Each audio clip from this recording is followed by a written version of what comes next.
कई बार एक ही counting centre पर कई विधानसभा सीटों की मतगणना होती है। इसलिए एक ही काउंटिंग सेंटर पर कई स्ट्रांग रूम बनाए जाते हैं।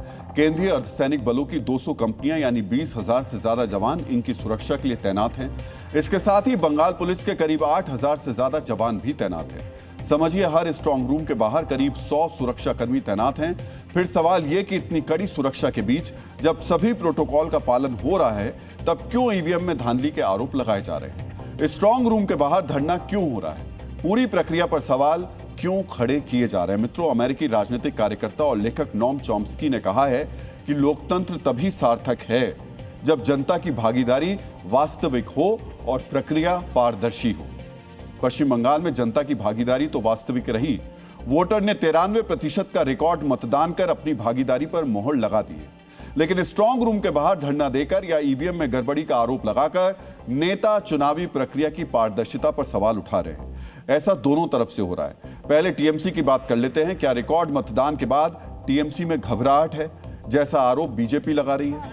मित्रों समझिए, साल 2011 में पश्चिम बंगाल में रिकॉर्ड 85% मतदान हुआ था। इस रिकॉर्ड मतदान ने पश्चिम बंगाल में 34 साल पुरानी लेफ्ट फ्रंट की सरकार को बदल दिया। तब तृणमूल कांग्रेस को बहुमत मिला और ममता बनर्जी सीएम बनी। 2026 में भी पश्चिम बंगाल में रिकॉर्ड 93% मतदान हुआ। बीजेपी नेता इसी राजनीतिक इतिहास को ममता बनर्जी के भय की वजह बता रहे हैं।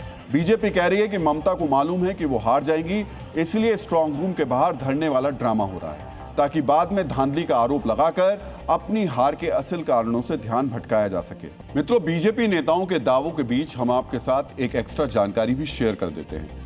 वर्ष 1977 में जब पश्चिम बंगाल में लेफ्ट फ्रंट ने कांग्रेस को हराकर सरकार बनाई थी, तब करीब 56% मतदान हुआ था।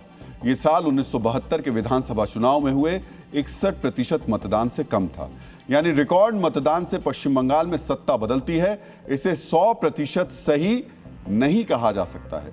1977 में कम मतदान से सत्ता बदल गई और 2011 में रिकॉर्ड मतदान से सत्ता परिवर्तन हो गया।